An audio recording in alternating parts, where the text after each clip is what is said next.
But let's start off talking about the predicted lineup. Ange has been speaking in his press conference today. What's he said?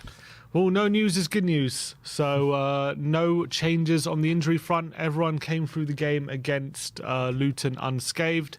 So no one's added to the injury list. No one's taken off the injury list, I don't think. So as you were, essentially, from last game. Yeah, he did say as well that Richarlison is in contention to start as well after his knocks and he's fully back fit. But we are going for a 4-3-3 formation. In goal is going to be Big Vic, and I feel like he's going to be come under some pressure in this one. Yeah, I hope not. Oh, he actually had an underrated display against Luton because he had a couple of really crucial saves, didn't he? Which at crucial times, which if one of those goes in, would have been a different game. So, look, I think the way West Ham attack, hopefully his sweeping is going to be of massive use to us with the way they counter-attack. But hopefully he's not called into action too much, but we know how West Ham like to play with set pieces and counters, and that's where Vic can come alive. Yeah. Right back, Pedro Porro. I thought he put in a really good display in that second half against Luton, and hopefully he shows more of the same. Yeah, and what I've noticed about West Ham recently, they've been playing Kudus on the left-hand side recently, or they did on the weekend anyway. So he likes to go on the outside of his defender now. So Porro's got to be watch out for that. I thought at times Doughty was giving a bit of trouble, but then, as you say, second half he was a lot better. So hopefully he can get the better of Kudus, but Kudus is one of those players I do worry about. Right centre-back, Cuti Romero, and he might be licking his lips a bit in this game coming up against Antonio after all those podcasts Antonio and what's his name? Wilson did a few months back. What about Romero? Yeah, no, about Richarlison. About Richarlison. Backing up his teammate. Yeah, I'm sure. It's always a bit of a battle whenever Romero faces Antonio, actually. They usually get into it quite a bit.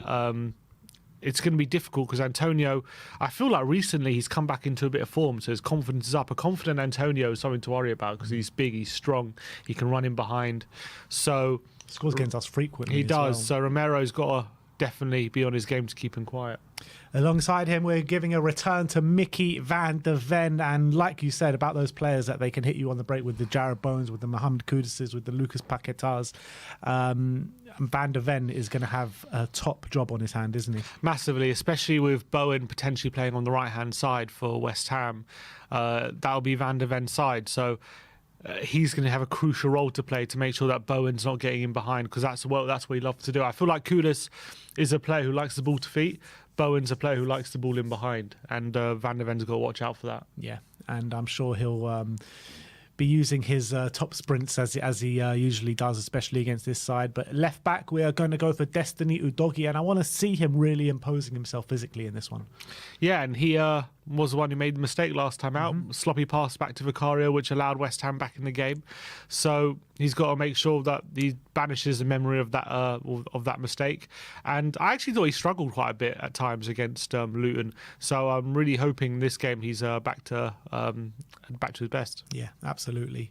In the number 6, we are going to go for Yves Bissouma. I thought like he kind of grew into the game against Luton. Not his best display, still nowhere near the that he showed at the beginning of the season, but let's hope that he can have a dominating performance. Yeah, I thought it was much better, and I think he's actually in recent weeks, take out the Fulham game, I think he's been much improved. So I do think he's going to continue there, and I think he's probably the best number 6 at the moment for the job. Alongside him, we're going to go for Rodrigo Bentancur to get a return to the starting lineup. If it was my decision, I probably would drop Bentancur back into the 6, but I can see the advantage of having him in the 8 as well. Yeah, I feel like maybe Sarr, who came off like on 60 minutes or 65 minutes on the weekend, maybe he's feeling a bit tired. So I think he's going to want to, just to freshen it up a bit in the centre, maybe put Bentancur in from the start with the view of bringing Sarr back in on the weekend. I thought Bentancur had a brilliant cameo as well, so he's got a chance to stake a claim for a start as well. So we're thinking Bentancur is going to come in for this one. Yeah, and he has been looking a bit more like himself in the cameos that he has had recently, especially coming off the bench against Luton in the latter stages of the game. I thought he looked really good, so I think he deserves a start from these cameos that he has been showing, even if he does only have 9 toes. But alongside him in the third in midfield is going to be James Maddison. Poor performance in my opinion against Luton, so it needs to be much improved. Yeah, it'd be interesting hearing Ange talk in his presser saying he was asked whether maybe having games in quick succession could help Maddison get back into his rhythm. And he said, yeah, potentially. It's been a very stop-start season for him, obviously with the injuries and stuff, and hasn't really hit his perfect form since the first 10 games of the season. But maybe having Maddison come in and play another game straight away could help him. So I do think that's an indication he's definitely going to retain his place. And yeah, it's a difficult game because you've got Edson Alvarez there, you've got Souček potentially, you've got Ward-Prowse potentially, Paquetá. So he's going to have a lot of combative midfielders to be up against him. So he's got to be up for the battle to get on top of it. Yeah, absolutely. And I think that's where he kind of earned his praise against Luton, was his off-the-ball work. The way he kind of dropped deep, was putting in challenges time and time again, winning his duels.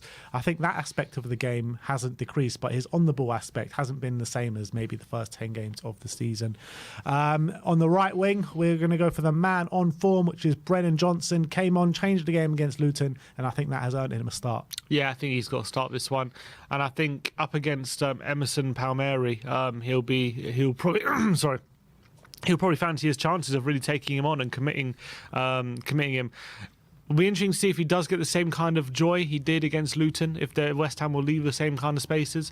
But Johnson's probably one of our form attackers at the moment, so I think he's earned the start. He was brilliant on the weekend, and you can't leave him out at the moment. The thing is with Johnson, we've said it quite a few times, where we feel like he might be better coming off the bench, maybe against a bit more tired legs than he is from starting the game. I can't remember too many games where he started and had a really top performance. I mean, Villa was one where he had a good performance, scored a goal and started the game. But apart from that, I can't really think of too many times he started and put in a really good performance. But hopefully this is a change of that with the confidence that he is going through at the moment. Up top, obviously, we're going to look for Heung-min Son, and he is a proper West Ham killer. He loves a goal against West Ham. He does, especially after what those West Ham fans said something to him, was it a few years ago? Yeah. I can't remember exactly what they said. They called him they said a slur or something, didn't they? But anyway. Yeah, they were being racist. Yeah, so he does love a goal against West Ham.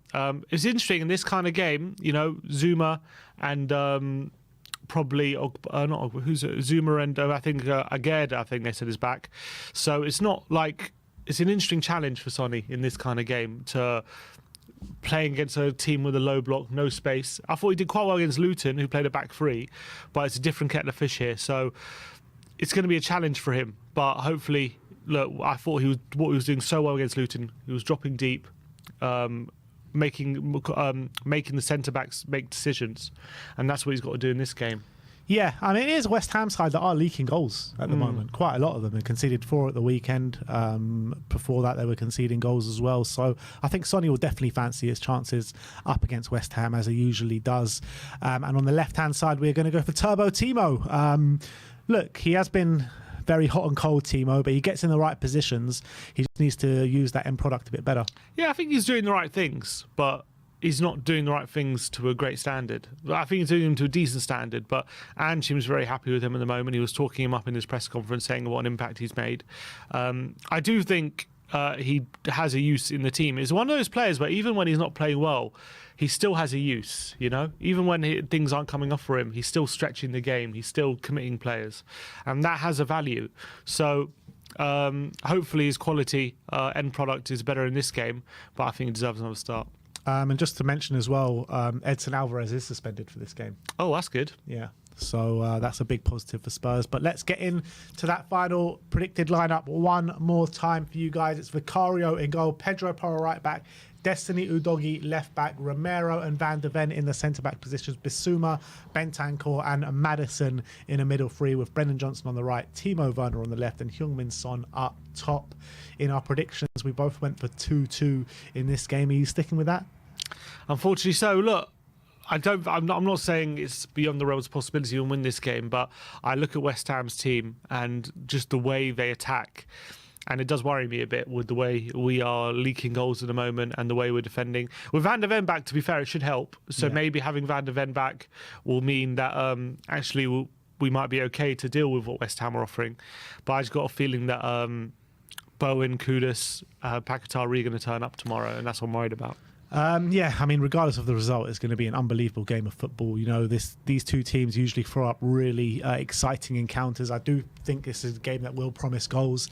I've also gone for 2-2, but I want us so badly to go there. If we do go there and win tomorrow night, that puts us in such a good position in the league with Man City playing Aston Villa at the Etihad this week, especially with no Watkins and McGinn.